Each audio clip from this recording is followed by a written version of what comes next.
Bhunaigh board na Gaeilge teach na Gaeilge hir sa bhliain 2000. Bacha is dó ag an am go raibh go leor micléin a teach an hallscoile, micléin le Gaeilge ó bhuachais, micléin ó Gaeilge an scoil. Agus daoine gur bhíonn leo an teanga úsáid le lindóibh a bheith an hallscoil. Agus chruthíadar an Tionscnamh seo le go gcuireadh na micléin aithne ar chainteoirí eile. Agus sa chuí sin go mbeadh an teanga a chaomhnú, agus go mbeadh an teanga chur chun cíine an am céanna. Dras go mé ar bunscoil lán Gaeilge agus an sin bhí mé ar manscoil lán Béarla. So nuair chuil mé go raibh teach na Gaeilge UCD bheith an simagam chur isteach ar tuisneach bhfuil mé déanamh staidir an Gaeilge bhí simagam chu Gaeilge chomad. 5-1 is tóchas tíir seo ná go bhfuil sé cinálín Dakar ar thu siúd a haithníonn an Gaeilge lo, cruinál suas lena gcuid Gaeilge, agus tócha go dtugann teach na Gaeilge deis do chuoine sin dhéanamh. Tá si go hálann bheith an Gaeilge úsáid go léithúil. Le teach na Gaeilge ní craomhnú teanga bháin atá gceist ach chur chun cín gníomhacht na teanga. Agus bhí béimar seo ón chéad lá riamh. Bhacha is dúin go raibh anna chumas na micléin, agus go raibh an deis agan scileanna cinneachta na macléine Eorpach. Mar sin rinne mar chuirsaí fuile ar Eorpach dóibh a cuideoch leo imachtaí fuile a chur chun tosaí.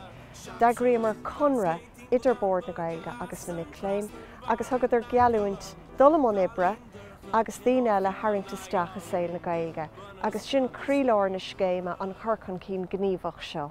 Rud a chuig go mór a bhaimmarm ná na scileanna cinneachta ar eile mé.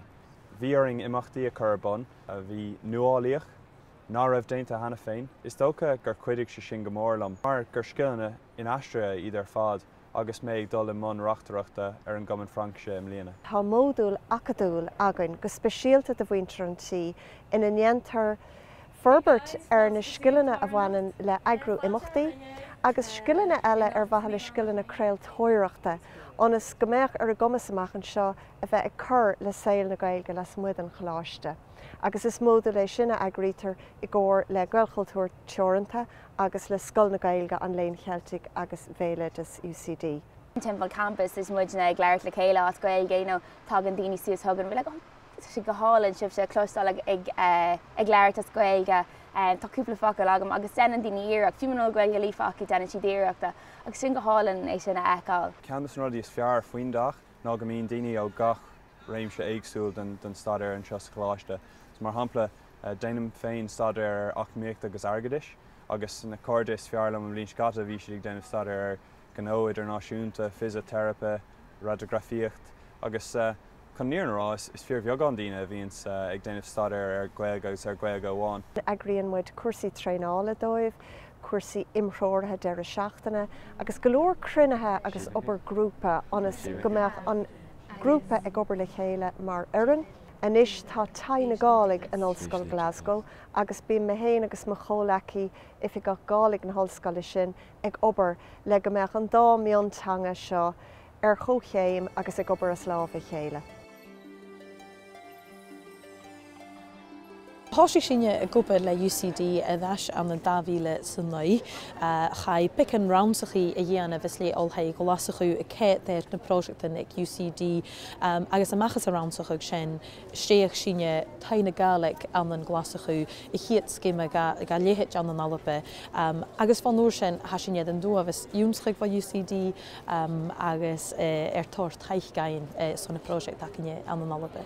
Svír helm a bhí fécinn dé chotir a sochsahat min chana nachge, sa mis muine chuig go bhfuil a tóirst tóir taiiciúne a bhí in an rut na a haisiine dul gachaí a galbe. Ha cóirte grim a bhí fiachinn i chana nachge san bic an na hógáil, as an jifer as an dhéanana nach éiccinne ar a dí seachge. Cada scríb si godí se. Duna hat dul chuú an gona mí sin dulhatain man Han holan ich acinne tóir buannach gannaine machchas an cóóprachaigh seo. Nas má na rútsabí éile chanin gohfuileat a misnecha is dreigaibh tiileach bh bhí cúpa le UCD.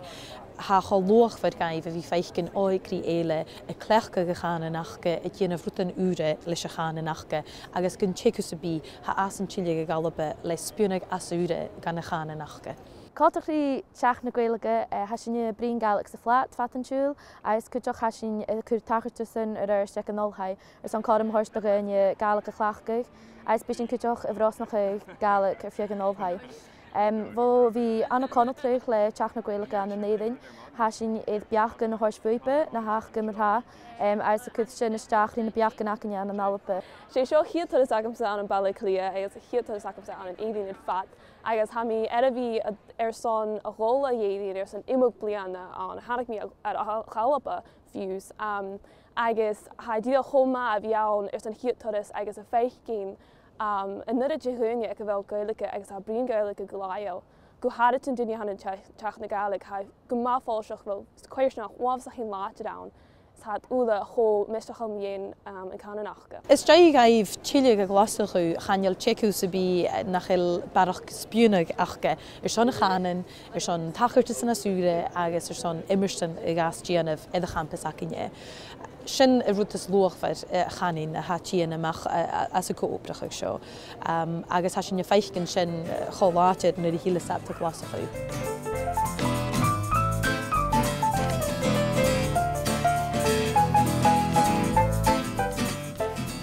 Ní léon doubt ach bhfuil a gaiirí le teach na Gaeilge.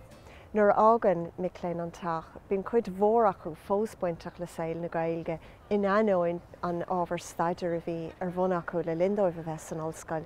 Tá cuid acu buintach inis le gnéthe eile de saoil na Gaeilge, cuasaí sport, for an pelle, Tionscnamh faoi le. Is tócha an rud is mua tá tócha gom as teach na Gaeilge ná an cordis agus na cheangalacha sin. Mis go pásan tá tá an chuid cordide den agam. Bhí dul ará fiú níon anstal bain na cordide sin na gcóí agam agus is í an Gaeilge an príomhtanga bhaid all airt agan.